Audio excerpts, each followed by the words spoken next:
Hello and welcome everybody. We've got all our best predictions for episode 1, A Son for a Son here. There's book and trailer and casting spoilers, but never leaks. All of our Saturday episodes throughout this season will be of similar construction. In other words, still no leaks. And good predictions, hopefully good predictions, but fun predictions is maybe more accurate. You never know what we'll get right and wrong. That's not really the point. The point's to have fun with it, and that's what House of the Dragon Season 2 is going to deliver for us, I bet. We're going to have live streams at 6 every Monday this season. Those will be spoiler-free. That's just a basic review of the episode, everything we saw, making sure we understood it correctly, just geeking out on all that stuff. Wednesdays at 7, we will have topical analysis. We'll basically be choosing one of the big topics that comes up during that episode or is a big theme of the season, and we'll be talking about that. Those are Wednesdays at 7. Saturdays at 3, we do these things, the prediction episodes. Starting next week, we'll have guests for most of the episodes, not Mondays, but Wednesdays and Saturdays, yes. And I will be continuing with my game streams on most Fridays at twitch.tv/History of Westeros, and that's playing the A Song of Ice and Fire Dynasty game set in Crusader Kings 2, or Crusader Kings 3, excuse me. Also, check out this cool shirt I've got, It's that time of year where a lot of y'all will be going to watch parties and fun stuff like that, so why not have a good House of the Dragon shirt or 3 to look the part when you're at one of these parties, or if you're hosting them, heck, what a great giveaway. You could give away shirts.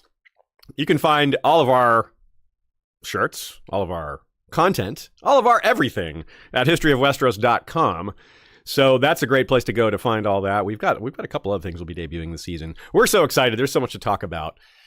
And if you have any general questions, of course, you can send them to westeroshistory@gmail.com. We will answer some questions live. And if you have questions right now, send them right now in the comments, and might answer them as well. But if you just want to say what you're excited for, in fact, I want to hear what you're excited for. Put it in the chat right now, what you're most excited for this season. And if you can't narrow it down to one, then by all means, post multiple things that you're most excited for. I struggle with that. I don't know what I'm most excited for. If I could pick one thing, it's really hard to do that, frankly. It's hard not to be excited for dragons. I mean, in the history of film and TV, there have been very few examples of live-action dragons versus dragons. And it feels like even 10 years ago, there's been a big advancement in terms of what they can do on the big screen. And yeah, we polled our Facebook group about this because I honestly couldn't think of other examples. Like, what else? Where else is there dragons versus dragons in live action? Now, animated, there's a pretty good number of those. A lot of people mentioned How to Train Your Dragon. Matt Rees and Brian Triptylon mentioned Flight of Dragons, which was early 80s, late 70s. That has John Ritter and James Earl Jones as voices in it, which I didn't know that even. And friend Michael G mentioned Tales of Earthsea has a Ghibli adaptation. And of course, that's animated as well. Earthsea by, I'm forgetting her name. I've read her books and I can't think of her name. Ursula K. Le Guin, of course. Thank you, Ashaya. And she's fantastic. And Earthsea is something that George R. R. Martin has read as well. Randy Magruder points out that Aragon would have had Dragon versus Dragons on the big screen, but those movies didn't happen. Like, it had a first or second movie, then they just stopped, so it got discontinued. Apparently there's dragons in the Shang-Chi storyline. They're like alien dragons, which is, whoa. I don't know much about Shang-Chi, but that sounds kind of cool. Alien dragons, and I guess they fight each other sometimes. Adam Whitehead of the Atlas of Ice and Fire blog, aka Wurthead, pointed out that the 2000 D&D movie did have live-action Dragon versus Dragon, and the movie Reign of Fire, which I consider the #1 all-time post-apocalyptic dragon film. Yeah, there's lots of movies in that category, don't at me. And it has a little bit of Dragon versus Dragon in that, because there's a big female dragon and a bunch of little male dragons. It's like a queen dragon, and there's no other females. And sometimes the queen dragon will kill one of the males. So it's not really a fight because she just like bites them and they're dead, and that's it. So still, it was technically Dragon versus Dragon on the big screen. Now, Game of Thrones Season 8 technically has Dragon versus Undead Dragon. But yeah, so that's another one. But on the other hand, a thought that I also kind of echo, even though I'm excited for this, is that Anthony DePalma points out that actually that's going to be one of the hardest parts to watch, seeing the dragons fight and kill each other. It's going to be awesome and spectacular, but it might be a little painful and tragic too. So, yeah, I definitely agree with that. It is a little bittersweet. Ryan Condal described the filming for this season as, we have 2 main units, so we're shooting 2 movies every day. So that's, I mean, wow. Yeah, that's shout out to the production, because it's a big deal. I mean, it was hard to make season 1, but they're doing some things that like we just went through. It's hardly been done before, and they're doing it with modern techniques and modern filming techniques that didn't exist. For example, using Wordhead's example, the 2000 D&D movie. 2000 versus 2024, there's a lot of things they're doing differently now. So there's a lot going on there. That's really exciting. Always thinking about how much goes into these shows is part of what makes them so exciting. Just all those talented people working in so much effort, so much work. Yeah, I mean, that's part of the hype, I gotta say. As for the actual content, let's get into that. Of course, the death of Lucerys is primary, very primary. It was the last thing that happened. The reactions have barely begun to it. All we saw was Daemon telling Rhaenyra, and we didn't hear it, right? There was a big music playing over it. We just see her turn her face towards the camera, and she's just full of emotion. Of course she would be, but it's not even her full, complete reaction, let alone everyone else's. So we have a lot to see there. I mean, and we didn't even see the Green's reaction to it. We barely even saw Aemon's reaction to it. We see his immediate reaction, his shocked face, his what have I done? But on his flight home, I'm sure he's thought about some things. He's decided how he's going to frame it. Maybe he's going to claim he did it on purpose. Maybe he won't claim it to people close to him, but they'll decide that's what they should tell everybody. You know, it's better to look cruel than stupid, that kind of thing. So the question is going to be what order we see these things. Ryan Condal says they're going to pick up the action like literally right where it left off. Does that mean like actually in the same room with Rhaenyra right where we were? Like seeing her continued reaction just from that moment? Or do we skip at least a few minutes? Do we move to another room? Or do we see the Greens first? That might be interesting if it actually goes to the Greens first. I doubt it goes to the Greens first, but it is possible. I feel like Rhaenyra's reaction is more important and the rest of the Black Council's, but you never know. I don't know. As for what the Greens will do besides the question of owning it or not, they'll definitely prepare for war. I mean, they know that's happening. They've kind of caused that, even though it was something they were very much trying to avoid. Remember, their goal was to overwhelm Rhaenyra and Daemon to the point where they wouldn't even try to fight back, because it's like, look, we have everyone on our side. All the great houses, we've got King's Landing, we've got Blackfyre, we've got the Crown, we had a coronation. They were hoping to shut down a war before it even started with their overwhelming advantage. Obviously, that didn't work, but they'd have to now know that it's going to go to war. Alicent, Otto, Kristen, the rest of the small council are all going to have their takes here. And if the past is any guide, Otto and Alicent won't agree on how to handle it. And, well, there's other things that we haven't dealt with as well. I mean, we haven't seen their full reaction to Rhaenys escaping, right? That hasn't even been dealt with for the most part. She burst through the floor and then flew away and then flew to Dragonstone. We haven't really seen what the Greens made of all that. It probably isn't that big a deal compared to what happened with Aemon, but it might get discussed. It's certainly part of the big picture. Now, in the book, we know that Otto reaches out to the Triarchy almost immediately to break the blockade. I mean, there's a blockade on King's Landing that was announced by the Sea Snake at the end of the season, and it, of course, is also happening in the book. And that's a really big deal because Otto, of course, is leveraging the Triarchy's past dealings, to put it mildly, with Daemon and Corlys. They're enemies, of course. They hate each other. So the Greens could be an ally of circumstance, and Otto recognizes that. But also in the book, Aegon gets impatient. He doesn't like all the letters and the time that's being taken. He wants immediate results, and part of that is because blood and cheese, which we'll discuss in a moment, but also because it's not going how they told him. He was told that the overwhelming advantage would carry the day, that Rhaenyra wouldn't try. He was told that it wouldn't come to war. And, well, they're wrong. So, as much as Aegon II is an extremely problematic person, from his perspective, he's going to have been lied to, and one of his family members is going to be killed in his own house. And in a very arrogant way. Like, if Blood and Cheese goes anything like the book, we're going to be left with the thought of, wow, he could have killed all of them. He could have killed Jaehaerys and Maelor, and could have killed wiped out all of it. Could have killed Alicent, could have killed Helena, just could have killed like 5 or 6 members of the royal family, but they specifically didn't. Which might leave Aegon feeling even more paranoid in an ironic way, because it goes to show there's like, I didn't even have to do that to you. Daemon's just kind of lording it over him, how easily he can get to him. And he's like, look, I don't even have to kill your family. I could have, but I don't even need to. I'm just going to kill one to show you I can do it, to be even, right? And that's just scary, right? Like, he's in his own castle and this can happen. So you can see why he becomes impatient with Otto, even if it isn't the right move. It's also based on the fact that Otto's predictions have gone very poorly, and Alicent's too. Although I don't know if Alicent's were predictions so much as just she's hoping it's going to work out. Otto basically told Aegon this was going to happen, and it was going to work out really well, and it's not. And then when Harrenhal falls to Daemon, which we can very much assume maybe won't happen in episode 1, but very good chance it does. It might not be until episode 2, who knows? But regardless, it's going to happen pretty early, and that's going to upset Aegon even more. He's like, look, we just lost Harrenhal? Like, we weren't supposed to lose anything. This was supposed to be over already.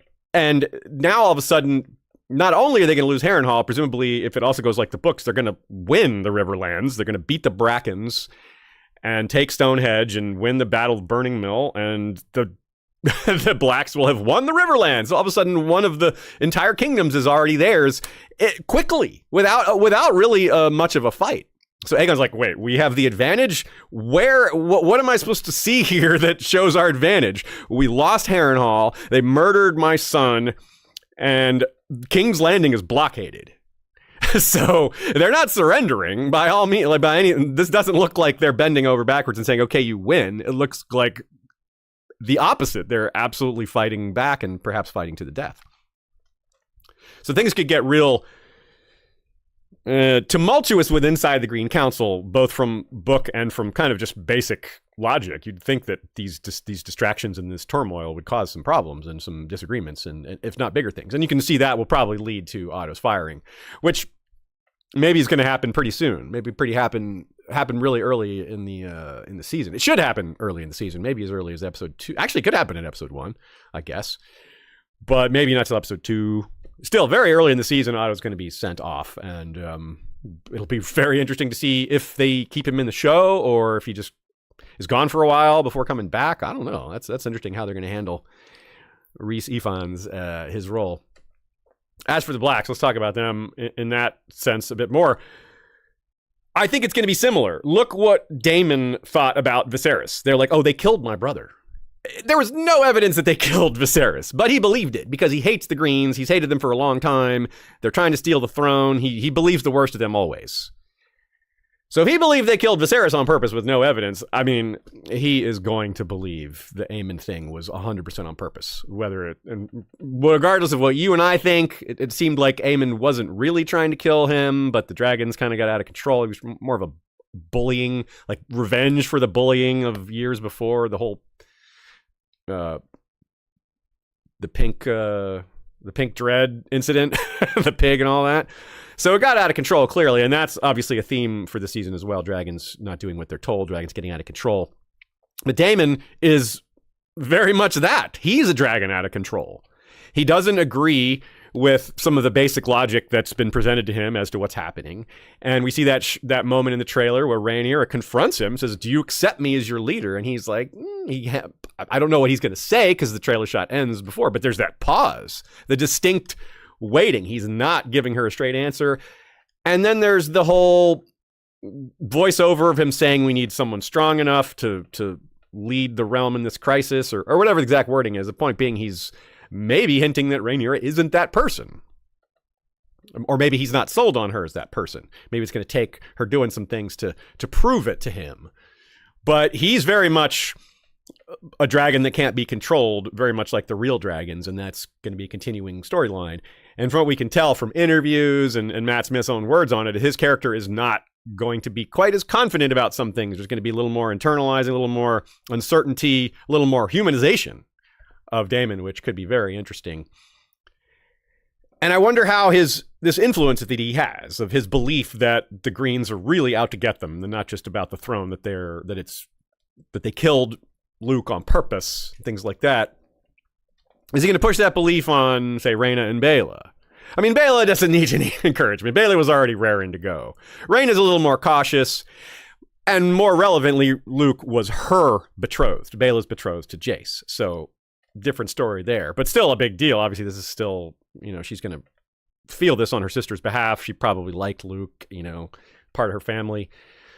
But I'm particularly curious about Rhaena's reaction because that's her betrothed, and we're apparently going to see a lot more of them this season. That's great. Excited for that. And I want to see their interactions with their father. I want to see how that goes. If he's going to press them to be more vindictive, or if they're going to maybe see things in a different light. A lot will depend on if the Greens make a statement, if they hear that statement, if they are aggrieved by it or not. I wonder as well if anyone else is unsure of Rhaenyra's leadership. I think maybe Baela might be, because Baela, of course, is raring to go and wants to fight and is ready to go. And seeing someone that's hemming and hawing and not sure. We know that Rhaenyra isn't afraid. We know that it's an approach based on having the most information and doing things right. She's not scared to do violence. She's just not going to do it at the drop of a hat like Daemon will, or several other people. Rhaenys is sort of in the middle. Rhaenys is ready to fight. She's willing to do it, but she's also not so sure that it's the right thing to do. She might be holding out for peace. Or maybe she was when she burst through the floor and didn't burn everybody. By the time she's talked to Rhaenyra, and now that Aemond and Luke has happened, which hadn't happened before, of course, that might have changed her view of things. She's also questioning the leadership a little bit, and there's moments where she's talking to Daemon in the trailer, and that doesn't mean she's agreeing with him, but she isn't sure. Of course she's unsure. It's a war, or about to be a war. Like, who would have certainty with that? There's so many things that you can't predict, so many reactions, so many takes, so many unpredictable elements to a continent-wide war involving dragons, that none of these folks, as much experience as they have riding dragons, they don't have experience fighting each other on dragons. And most of them don't have experience fighting at all. Like, they have very little actual combat experience as a whole. Some of them have none. Aegon, what fighting has he done? In the training yard? Yeah, that's it. Same with Aemond, right? Daemon's got real war experience. He's fought in the Stepstones and other places.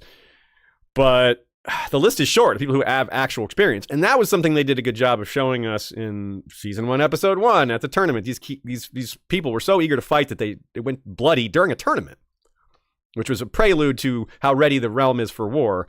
But also, the way Rhaenys frames it's very wise, and a reason why we're supposed to think maybe she would have been the better queen out of any of all these people, is that she saw it for what it was right away. These people hadn't seen war before. They think it's a game. They think it's all about glory and grand adventures. They don't know what it really is about. Technically, she doesn't either, but she's smart enough, wise enough to know it's not something you should want, not something you should cheer for, not something you should aspire to. Yeah, question. Has Rhaenys ever... She would have never had a reason to see combat. I remember we talked in season 1 about wanting her to come and join the fighting with Corlys and Daemon, and she simply did not.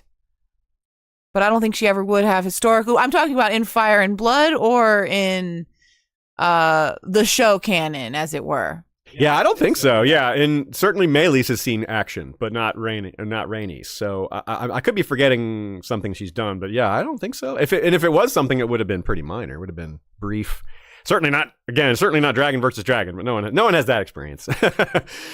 So that's pretty interesting. We're going to have to see that get all settled. We're going to see lots of discussions about leadership, but it's not just going to be on the black side. It's not just going to be about Rhaenyra. It's going to be on the green side too, because Aegon is a terrible leader. You know that without even seeing him take the crown. It was obvious. He didn't even want it. And he was right to not want it because he's bad at it. And I mean, you can tell that he's going to be a bad leader. He has no self-discipline. He's just sees the throne. He's reactive. He's not forward-thinking. He's not compassionate. He doesn't care about people. I mean, it's hard to be a good leader when you just don't give a crap about others. And he hardly gives a crap about himself, really. He's kind of self-loathing. That's an important aspect to him. And his leadership's going to be terrible. I mean, he's going to react to blood and cheese. He's going to demand revenge. He's going to want results now. He's going to show impatience. He's going to be vindictive rather than strategic. He's going to take things personally rather than looking at the big picture and making sure they win. He's going to have a very low mind about how to use the throne and his power rather than, thinking about what this power can do and how useful it could be and how positive it could be. He's just got a narrow-minded view of what it's for. And part of that's how he saw his father use it. I mean, Viserys didn't really do much with his power. And that's rubbing off on Aegon. That's partly how he was raised. But Alicent and Otto are the ones that propped him up. They're the ones that really pushed him to become the king. And we talked about this plenty last season. They made a monster, and they're not going to be able to control that monster once they've given him the power that they aimed to give him all this time. And he's going to, one of the first things he's going to do, assuming it's at all like the book, is push them away. He's going to stop listening to Otto and Alicent. Firing Otto specifically and just not listening to his mother very much as she's pushed to the side even more and more because, for one thing, she's no longer the wife of the king. For another thing, she's going to lose Kristen's side-by-side presence, which was a huge factor in her getting her way in court and council because you got the dangerous Kristen Cole at your side who's aggressively backing her plays, right? But as soon as he gets given the handship and heads on out of town to campaign in the Crown Lands, well, that's less power for Alicent right there, too. She's sidelined even more. But one thing that's aside of this, now I know everything's blacks and greens, right? But it's not all blacks and greens. And they're forcing people to take sides, but there's a lot of people that are only going to take sides kind of because they have to, not because they really legitimately believe one side is better than the other or has the right. And in that sense, what I mean is like common folk. What are the commoners going to see? Like, what are they going to believe? What are they going to feel? How are they going to react? The Rhaenys thing, for example, could push some of them into the arms of the Greens that could build Green support. Like, well, this thing, like this dragon rider just like killed a bunch of people. I don't know that word got out about exactly that happened. I don't know how the commoners react to that. I don't know if it's a big deal. I assume it kind of matters, but it might matter less than we think. And I mean, if they have an adept master of whisperers type role, someone would be spinning rumors about just that. So it really kind of will reflect on how effective their regime is, whether they're actually spinning propaganda about this. And that would be righteous propaganda, because I mean, you're not wrong. Rhaenys did do that.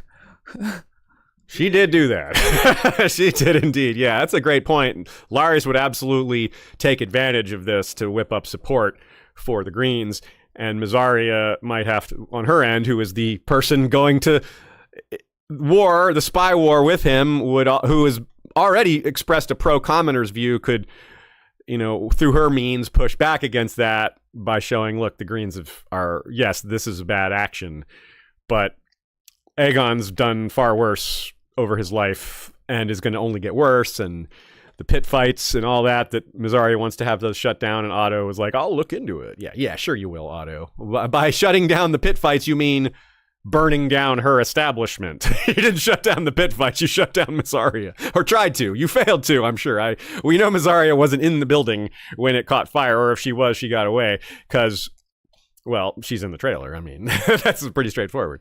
So she's also probably upset. She was already kind of on Team Black, sort of. Now this pushes them even further, or her further into their arms, because, well, the Greens are the ones inflicting this horrors on the common folk that she wants to stop, and they just targeted her. So it's pretty straightforward in that sense. I don't think she's still got I don't think she's like pining for Daemon or anything, although, you know, would probably hook up with him again if it came to it. But she's not like trying to be his woman or something like that, like trying to be his consort anymore, I doubt. But there's still a thing there. There's still a relationship between them. Obviously, if Blood and Cheese goes that way in the show like it does in the book, they're going to be the two that put it together. And all the trailers do indicate that. She says there's more than one way to fight a war, which sounds like Blood and Cheese. And we see Daemon like getting ready to bribe some gold cloak. So it does seem they're working together on this, just like they do in the book.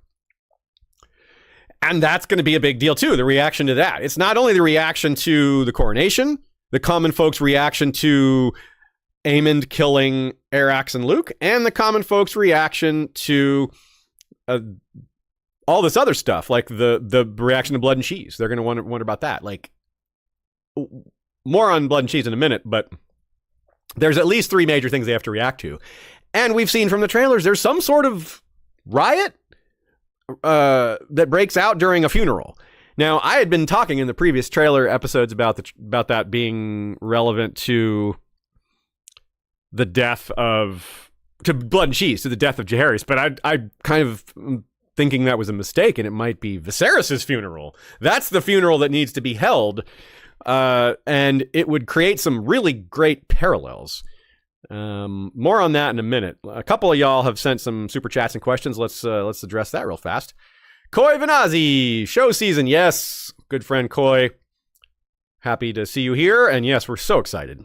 A long expected soundscape. Jordan Reynolds hitting it up. Thank you, Jordan. Appreciate that. I bet you're hype as well. Says, so excited for all the How content. What's your guess on the time elapsed for episode 1 before we get a prophecy reminder scene? Oh, very good question. So how deep into episode 1 before we get a prophecy reminder? So there's assuming that it's in episode 1, which I think it will be. I think it'll happen on the wall. That's my best guess, because I've been confused as to why they're going to the wall and not Winterfell. Although maybe they do both, but they definitely are going to the wall, because we see that. We see the journey to the wall. We see the wall in the trailers. So that feels like a good spot for it. If it's not, then it won't happen in episode 1, because I don't think Jace will be back yet. Jace probably won't be back till like episode 2, and that's the person who needs to be told about it. So if Rhaenyra is going to pass it on to someone, it's him. And I don't think he's going to be in her presence until at least episode 2. If I'm wrong about that, then it could happen. She might be thinking, well, this is what can happen. I better tell him now before something worse happens. So yeah, that's a good question. Matt Hatter says, great to see devoted and down-to-earth content creators, nay, scholars. Oh, thank you. You're too kind. Of Game of Thrones, who avoid clickbait, get the Hot D showrunner on for an interview. Respect. Oh, yeah. We did have Ryan Condal on for an interview, and he's a real one, really. Like, he's a true geek like the rest of us. A much harder working geek than a lot of us, I think. But but still, he is he has those stripes for sure. And yeah, it's great chatting with him. And he gets a lot of this in the similar ways we do. Just hearing him talk about it, he says some of the same things you would hear one of us say when, about like a person from the fandom that would say, well, he says a lot of the same things. And yeah, it's great that he pays it forward by spending time with us and helping, because we're not one of the biggest channels out there covering Game of Thrones, but we have been around longer than a lot of them, and we hope that consistency is important to a lot of y'all. Zach Rumley says, History of Westeros, Season 2, let's go! Yes, let's do that indeed. I agree. So, let's talk a little bit more about reactions and then to Blood and Cheese and then a couple other things. And that's it. We don't have a lot to cover today. We wanted to keep it short because the season hasn't actually started yet. We'll have way more to talk about when we actually get going. But does Mysaria know that Larys is the one who burned her edifice to the ground? Does she just blame Otto since he's the one that she talked to? Maybe both of them. She's savvy enough to realize that it's not just the face of the operation, that Larys is the dangerous one. I'm sure she's probably almost certainly aware of that. Now, yeah, I think she has to be aware, right? Yeah. Like she had. Yeah, she's too informed not to be, I think. I mean, she knows who the Master Whisperers is. In the book, Blood was an ex-Gold Cloak fired for beating up a sex worker. From the trailer, we see Daemon, it looks like Daemon, it might not be, but it probably is Daemon, bribing a current Gold Cloak. So that's a small change. And this is I mention this because it might be something they set up. In episode 9, Otto mentions that there's at least 2 captains that are too loyal to Daemon that need to be replaced. And it's like, well, you better get around to that. And it's just like a lot of things, even with Otto, who moves quickly, he still tends to move too slowly on some of these things. He's a little too, like in episode 1, season 1, he's like, we'll talk about the stepstones and the triarchy later. Let's talk about the tournament, you know? And he kind of shuts Corlys down. Of course, it's like, you guys really don't have your priorities straight here, bro. And yeah, so that kind of connects to this. Maybe those 2 disloyal captains that Otto mentions that need to be replaced hadn't yet been replaced because things are happening so quickly, and this is what the fallout from that is. And it could be a pain point for why he gets fired as well. It's like, look, you should have dealt with this, Otto. You even pointed out that it needed dealing with, and you didn't do it. This is on you. Like, you should replace the men loyal to Daemon in the gold cloaks. Like, that's obvious, right, Otto? And if he doesn't do that, then yeah, that is fair game. He's to blame for that. And yeah, so at the same time, when the death of Jaehaerys comes, it's going to be the death of the idea that Otto and Alicent can control Aegon. In the book, he wants to mount Sunfire and head for Dragonstone straight away.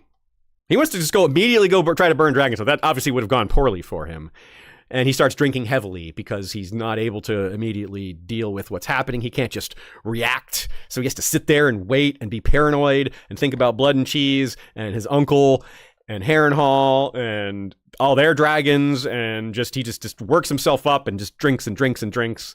And he was already a big drinker. He was potentially already a high-functioning alcoholic, or I don't know about high-functioning, but functioning alcohol, I don't know. But he was definitely a big drinker, and it's not going to get any better. So, Ryan Condal told us to be a good amount of Helena this season, and maybe some people have noticed her abilities. I think this plotline has to be a part of that, right? Like, will she have a prophecy ahead of time about Blood and Cheese? Will she say something? We as an audience will be a lot more keyed into like everything she says, looking for like, is that a prophecy? Is that a prophecy? And is she going to have more dreams afterwards? Is it going to get worse for her? Probably. Unfortunately, I think the seeing more of her is going to see her post Blood and Cheese when it's tragic and painful, and that might make her more interesting as a prophet in a very painful, tragic way. It makes her more of a Cassandra, having the tragedy mixed up in there. So we'll see. We'll just have to wait and see on that, but I'm excited that Ryan said that there'll be more about her, even though it's tinged with horror or tragedy, or both. Now remember as well, Otto tried to send Harold Westerling to kill Rhaenyra and her kids. It was one of his first orders, and of course Harold's like, no, I'm not doing that. So, but maybe that's where Kristen Cole gets the idea for Eric Arc, because in the book that is his idea. And Daemon, he's not as paranoid as Aegon, but he was ready. He was worried. As soon as he saw Eric, he started the single ship approaching. He's like, all right, everybody get on high alert. This could be an attack. It's like, it's one ship, man. But he does expect a stealth attack. He expects them to get sneaky, to try for murder, to try for underhanded stuff, because it's what he would do. In fact, it is what he is doing. And once he does Blood and Cheese, he has to be aware that they might try to do something back to him. And it will be Eric Arc. That's Kristen Cole's basically first move. There's even a chance this happens in episode 1. But I'm guessing it's episode 2. So Daemon will probably be in the Riverlands by the time Eric is sent anyway. So he won't even be around for it. But there's another possibility that the show will make it Otto's idea. And the reason I'm guessing this is because it was Otto's idea to have Harold Westerling do it. So why not do this more underhanded view of it? And so, yeah, it's kind of funny that he's hoisted by his own petard. He's like, I want to do this awful thing. And then he's going to get fired by the monster that he created. And the monster's going to do monstrous things. But Otto is pretty willing to do that kind of thing as well. I appreciated the additional groundwork here because in the book, Arc is very troubled by doing this. He prays over it and he goes to do his duty. That ultimately he does it though. He's like, well, I got to go do my job. And that was the dichotomy established at the end of last season. Eric was disgusted by Aegon, and that's why he eventually just bailed and said, no, I'm going to Team Black. But Arc is like, nah, I get it. You're right. But duty comes first. Like, that's secondary. And here we go again. So he's going to be hoisted by his own petard as well, because he's going to have to do his duty, which is go dress up as your brother. Well, he doesn't have to dress up to do that. Just pretend you're your brother and go murder children and the previous queen. Like that's, or the, princess, whatever he thinks of her as of Rhaenyra as. So, yeah. And they're also going to have to kind of dial all that down and get the exact order. Because in the book, there's multiple takes on it, as there are in a lot of things. It's like, well, whose idea was it? The actual Eric versus Eric encounter has a lot of takes, like what they said to each other. One version is them yelling at each other. One is them expressing, sorrow towards each other. But few things symbolize civil war like two identical twins fighting and killing each other. So that's part of why I like it. Really could be episode 1, but it kind of doesn't feel right for episode 1. It just feels thematically resonant for episode 1 because of Blood and Cheese and because it's a reaction to that and because it's so symbolic of the greater war. But I don't know. We'll see. And of course, the other thing comes in the book that will almost certainly happen here in the show, if not, maybe not episode 1, but definitely very early in the season, is Larys drawing up a list of everyone that's taken Rhaenyra's side so they can have people to target, which is exactly what Aegon wants. This is something Larys is so clever in giving the king what he wants. That's also actually a wise way to prosecute the war, which is, don't just get mad and go right after your enemies. You got to have a campaign. You got to conduct your business with forethought. And the Crown lands are a important realm to stabilize. It's right around them. They can't have Duskendale and Rosby and Stokeworth and Rook's Rest being against them. They need to make sure that's all on their side. So it's both it's a convenient target for Aegon to say, yes, we can go do something now. Go get them. Go fight them. Go take action. I'm tired of nothing happening. But it's not like some big risky campaign that they have to go really far out of their way to accomplish. It's right in their back door, right out their back door. Yeah. So, we would very much appreciate your support this season. We've got 3 episodes a week. We're doing lots of content. We, of course, have prepared a lot for this. So if you have been considering joining us on Patreon, now is a great time. It will certainly put the wind in our sails. Feels very nice to be, it's validating when you all support us like that, very much so. And, it's not the easiest thing to do this for a living, but it is a privilege to do this. So we don't ask lightly, but it is necessary for us to make a living. We can't do this without ads and sponsorships, and patronage is most important of all, because that's the thing that we get the most from. So we appreciate any support there. Spread the word. Tell your friends, get them to listen to History of Westeros for their House of the Dragon needs, and perhaps that will inspire them to listen to our book content as well. Once again, you can find all that at westeroshistory.com, along with other ways to support and lots of benefits that we have for you there. You can use Ashea's awesome episode sorter. They can find any episode that we've ever made. You can sort by category, great things like that. It's really nice. HBO's marketing for this has been pretty fun. I like the all must choose stuff. I loved seeing the banners on the Empire State Building. Those were almost certainly just Photoshop. But the New York Stock Exchange, for example, really did. Can I say something real quick? Can I say something real quick about that? One, people are very confused about AI versus CGI or Photoshop. It's not Photoshop. It's, to be clear, it is CGI. It's not Photoshop or AI either. And some of them are real, though. That's what makes it confusing to people, is that there are some real banners out there. So it makes it more convincing when you see the CGI version.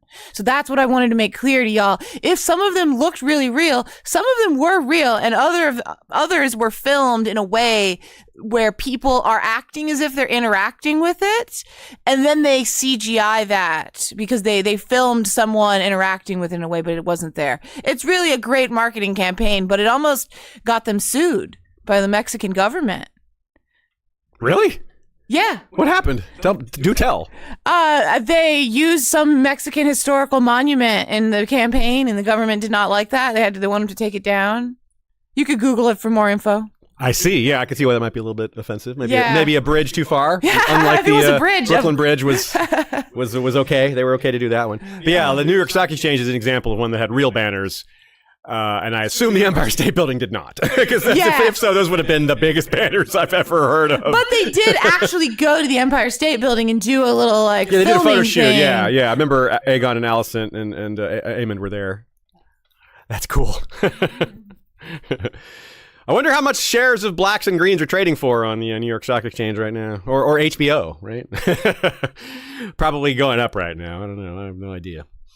Anyway, let's talk briefly about how I put together a brief section on a history of episode ones, like different episode ones throughout Game of Thrones, not other shows, but some things that they have in common.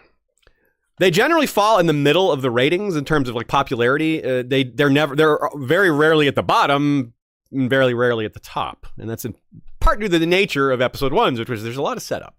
You're getting characterization, you're getting refreshers. It's hard for that to suck. It's also hard for it to be the best they can give you because setup is necessary, but it's not, the payoff is usually where whatever the payoff is for you. It might be a battle, it might be some big intrigue moment, it might just be a variety of things. The setup is required to do all that. So that kind of makes some intuitive sense. Season 1 of Game of Thrones, the original show, right? Robert asking Ned to come south versus Jace asking Cregan to come south. Kind of similar. Season 1 of episode 1 of Game of Thrones also had a tie-in to the Vale right away, right? Jace going to the Vale asking for their support. And we have Lysa's secret letter to Kat, which turned out to be, a trick. But that's like the end of episode 1 of Game of Thrones had that, which is a really big part of it. Now, it also had, of course, the death of a child, almost. An attempted murder of a child. Jaime tries to kill Bran, which is, that's some vague parallels to Blood and Cheese there. You've got a royal family murdering the child of another royal family for semi-political reasons. Daemon's motivation is mostly about revenge, right? That's the big deal with Blood and Cheese. It's because, like I said, he could have killed more of them and didn't. It's more about like this queer, brutal sense of justice. I don't really know what's going on with that. It's just odd. And he's so that's a parallel because Jaime killed Bran to prevent political fallout for them, to prevent the finding out who their kids are. So, but it wasn't to like gain advantage; it was to prevent disadvantage. So it's a little different than the usual murders of members of noble families or royal families. It's usually to move up the ladder, move up the chain. These are different kind of things. And honestly, this is something we're going to discuss separately. It's not very common in the real world, these kind of things. Almost every example of nobles being killed by other nobles is for gain, for political gain. It's not just because it's personal. Of course, that does happen too. But those are usually nobles that are just lower level ranking guys. We're talking about the people at the top here. Season 1 of House of the Dragon itself started with the funeral of a child and a mother, right? You have Emma die and baby Balon die. So that's another reason why I'm thinking, if Viserys' funeral is what's happening either in episode 1 or 2, then you have that parallel of a funeral in episode 1, which is kind of a little unusual thing to start off with as a funeral. But it makes sense. And of course, you have a child being killed also. You have baby Balon dying, and now we'll have baby Jaehaerys dying. Well, not baby, but 6-year-old or whatever he is.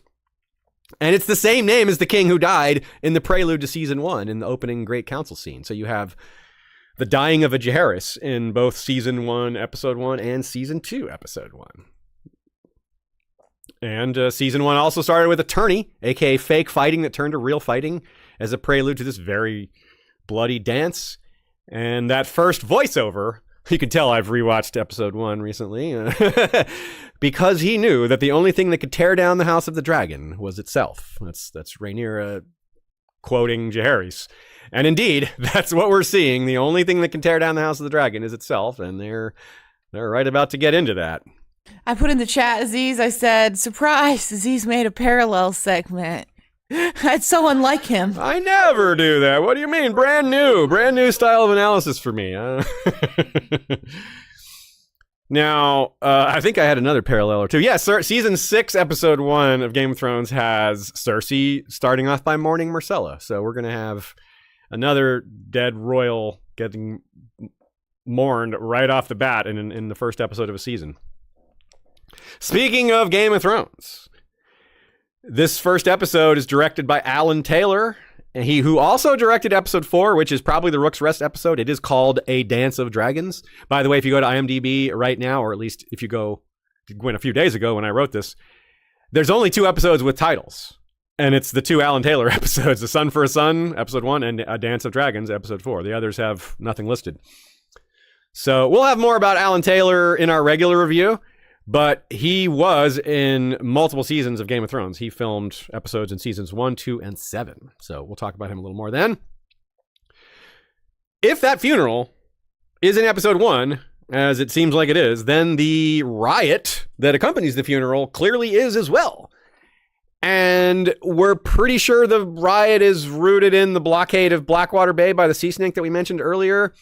In the book, it's not mentioned as causing starvation, but that wouldn't be a very big change to say that it did.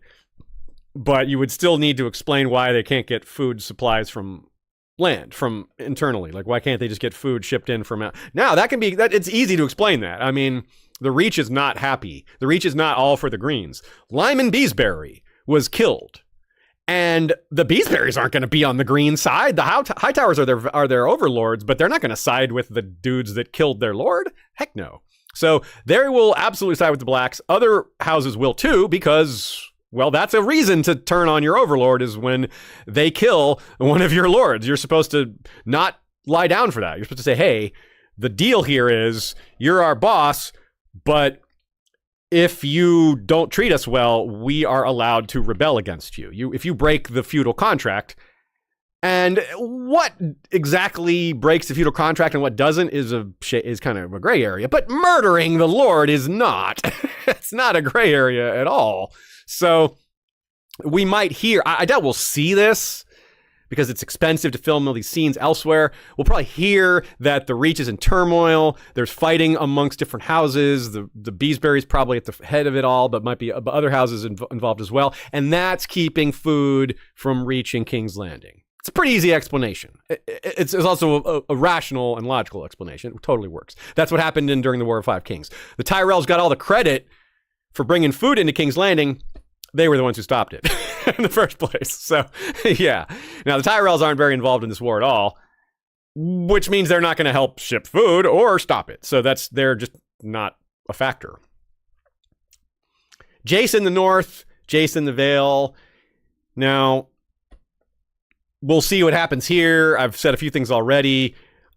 Daemon tried to teach Jace about instilling fear. That whole scene with the King's Guard and, kneel or, die, that whole thing. I don't think Jace took that lesson to heart. I don't think he agreed with Daemon on this is the right way to rule.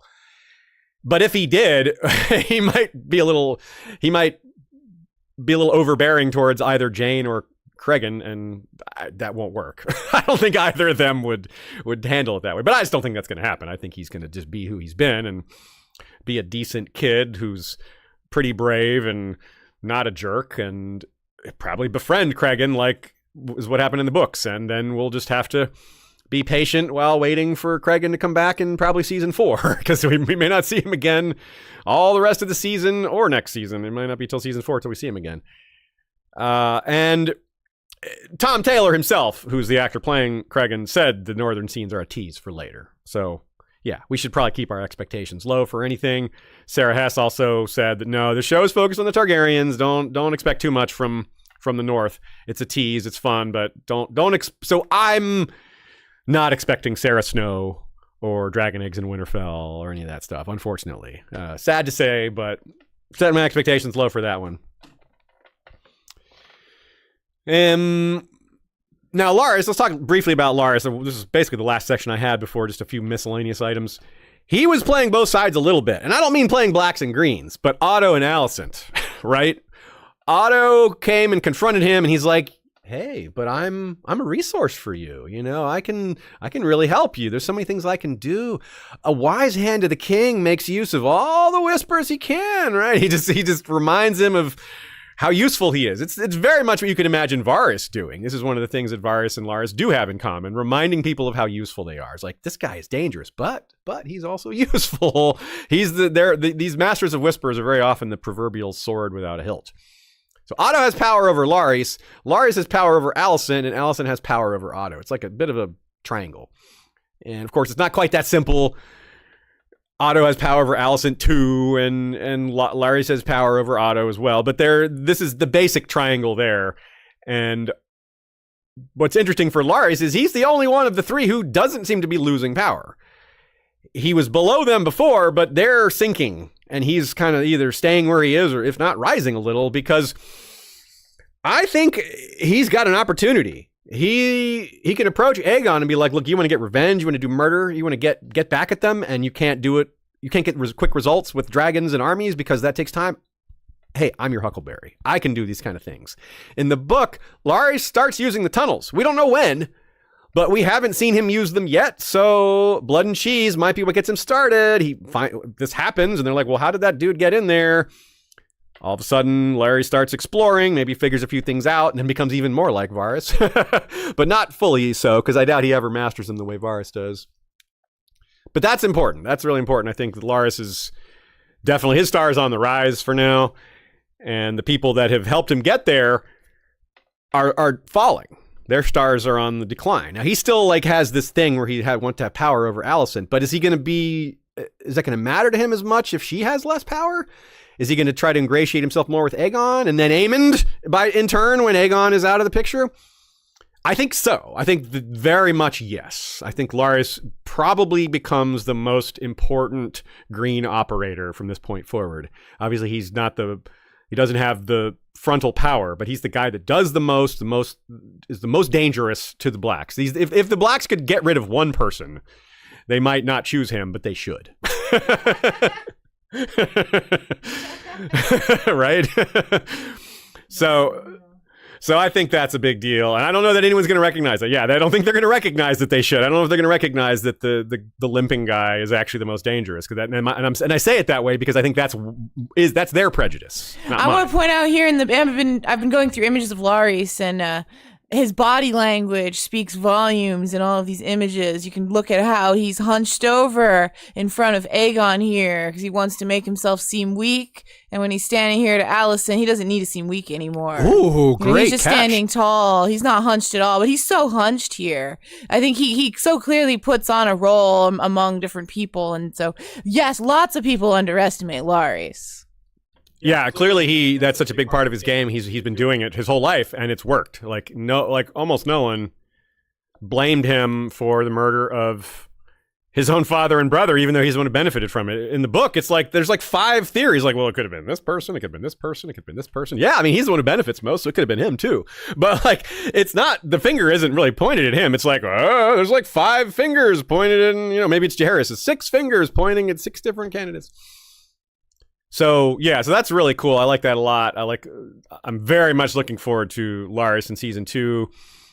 His machinations there's a lot of them that are implied in Fire and Blood, but not spelled out. And that's one thing I like, is they're going to have to show these things. They're going to have to spell these things out, at least some of them.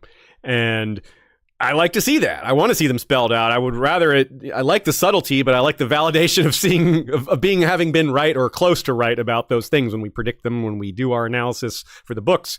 We're reading between the lines so much because it's the Maester's point of view. So we know, A, there's got to be stuff between the lines because the Maester couldn't possibly know all these things. It'd be very unrealistic if he did. But B, we can't have certainty on what those things are. So that's one of the great things about an adaptation that we don't normally get from an adaptation, is that element isn't there. We're not looking for all these read between the lines things in A Song of Ice and Fire. They're already present. The book is very detailed. We're in people's heads. This is not. We're not even in the Maester's head, even though it's a Maesterly point of view. So there's a lot of other things we just can't predict. Things that I'm excited for that I don't know how to name.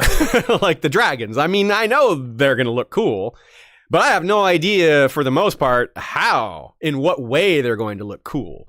Who's going to, what wings are going to flap, and what tails are going to swing, and what horns are going to horn. Getting horny, right? Yeah. Alicent's plot in general, I'm so curious about, because she is obviously one of the most prominent characters, and seeing her losing power, I can see why some of that might be a relief to her, but also she really wants to stop things that are happening all around her and just can't. It might be a bit of a relief for her to realize, well, I can't stop any of this. I don't have the power to, so I may as well just meh. just F off into the sun. I can't do anything. I'll just they won't listen to me anymore, so why try?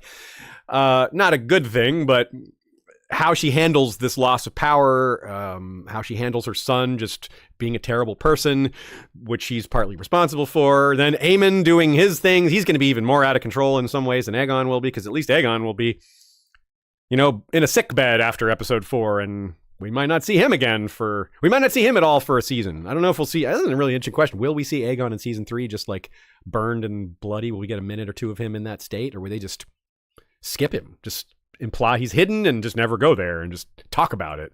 That's interesting. I don't know. I kind of think we'll see him, but yeah, we aren't going to have a lot of Tom Glencarney. Apparently the reviews say that he's amazing, that his acting is great, but so we'll have to soak it up while we can, because after Rook's Rest, it'll be a while before we see him again. But we will get him again. He will be back in his, ruined state, and he'll be able to display that great acting again. I'm going to go out on a limb. I'm going to say I think they'll keep him on screen. They won't make it a secret that he's survived and secreted away or whatever. I think we'll follow him and they'll have a plot line. I would prefer that. So I hope you're right about that. There's also the butterfly effect of changes from last season. It's a natural thing for any adaptation, right? You adapt a complicated series of books or book, and by season 1, things are the most similar to the original, and then they diverge more and more as it goes. Changes begat more changes. Sometimes you can bring it back.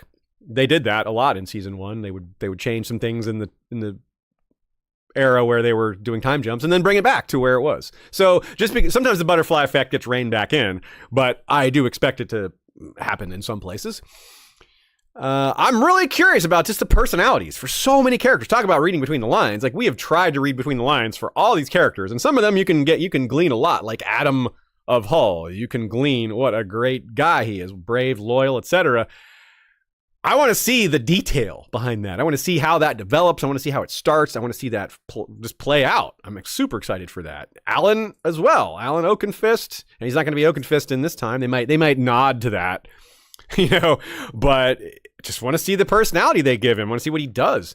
And from Alice to Alan, right? Is it weird to say? Or Alan to Alice. I said it backwards. Is it funny to say that looking at the pictures of Alan Oakenfist and Adam, like, compared to each other, I'm like, I would have guessed which one was Oakenfist. Yes, Alan is a big man. Adam is thin.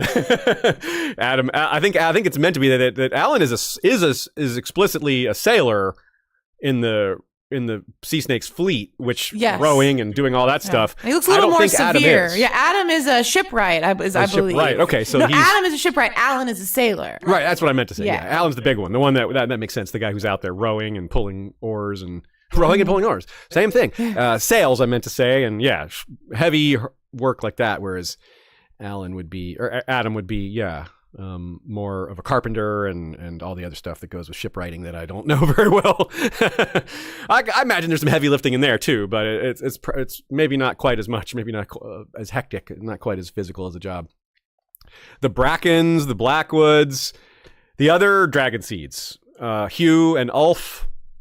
What kind of personalities are they going to have? They have almost no personalities in the book. Why would they? I mean, why would the Maesters have much to say about them? A couple of words here and there. And the Maesters tend to look down on commoners. So it's a big opportunity for these characters to have a lot more personality than they could, because the Maesters, like I said, they look down on commoners. They're academics in ivory high towers, almost literally high towers, and which isn't necessarily a bad thing, but it does tend to give you a distorted view of the real world or things that are really happening around you. And a lot of people don't want to face the reality that the lower classes actually face.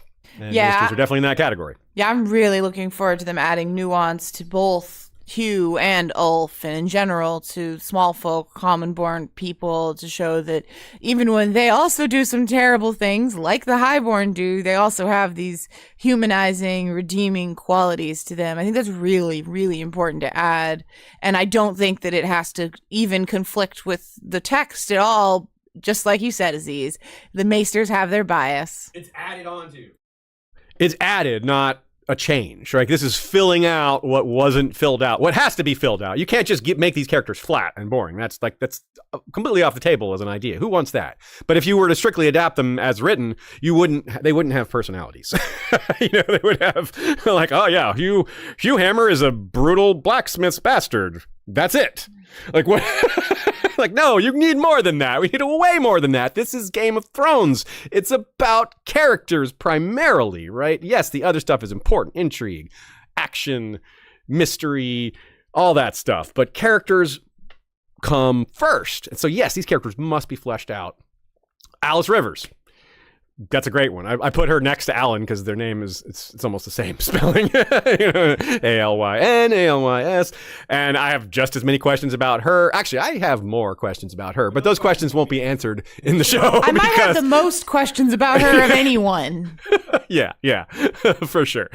But those questions won't be answered in the show probably because George hasn't even answered them yet. Like the full question and answer of Alice extends well beyond the purview of the Dance of the Dragon. So yeah, but we will learn more about her. We will be excited to get what we get, and we'll run with that and add it to what we know.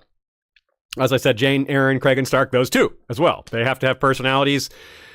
Cregan might be the most developed out of all those characters that we just named, except for maybe Oakenfist. But most of what we know about Oakenfist is much later in his life. So he's a much different man by then. He's Lord of Driftmark and is an adult with children and has had several relationships. So this version of him is a proto version of that, and maybe they're going to show how he plant the seeds for how he goes from one to the other. I mean, I'm not saying he's completely changes into some dramatically different person, but yeah, I mean that's a large gap in time.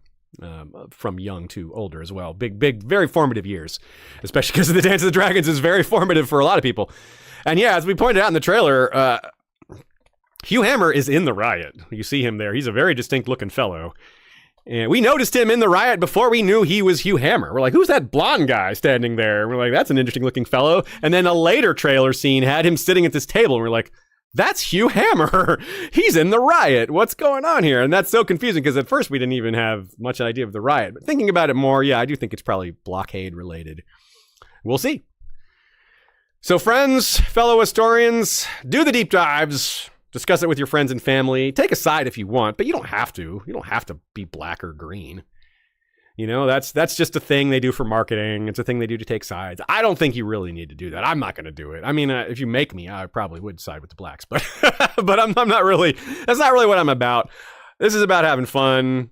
That's the most important. Can I say, in my case, Aziz, I've always said I'm team small folk. I'm team, game and pale hair. I'm team not blacks or greens, but I sure do love watching the green scenes more on average. So really? Take that. If there's a green character on screen, I'm probably enjoying the scene more than I am when the black characters, when Rhaenyra or Daemon or Jace even, or any of them. I don't know. Do you know why? Is that? I think they're more entertaining. Okay. I just think they're more camp. They're a little more ludicrous and silly with it. They're just more camp. That's the word I would use. They're more extra in some ways to me, and I find myself more entertained. That is not to say I think they have the more righteous cause. Right. Yes, it's definitely, yeah. I mean, it's the same thing. Like I've pointed out many times that one of my favorite characters in A Song of Ice and Fire is Victarion. I always point out that, yes, I don't agree with him. I don't think I need to say that. But I will add the disclaimer just as you did to the green. It's like, yeah, it doesn't mean I agree with them. No, it's a great character. Yeah. I like Euron. Obviously, I don't agree with Euron. And I do like Aegon II as a character. He's an interesting character. I certainly do not condone his behavior, but yeah. And that's part of why I implore you to have fun with it. Don't take it too seriously. Entertainment can be worth putting effort into. We're an example of that. But at the end of the day, it is that. Let's not forget. Have fun with it. Enjoy the season. We'll see you Monday at 6 if you want to catch our regular reviews. Wednesday at 7 for our Wednesday streams. The first one will be about Blood and Cheese and connections to Arya and rat catchers and cats. Should be a lot of fun. Making light of a very dark subject. But yeah, that'll be a good time. And then Saturdays at 3. Remember, Mondays at 6, Wednesdays at 7, Saturdays at 3, game streams at 6 on Fridays if you're interested in that as well. It's good times. And we will see you soon and enjoy, as well as Valar reread us, may I also suggest Valar rewatch us.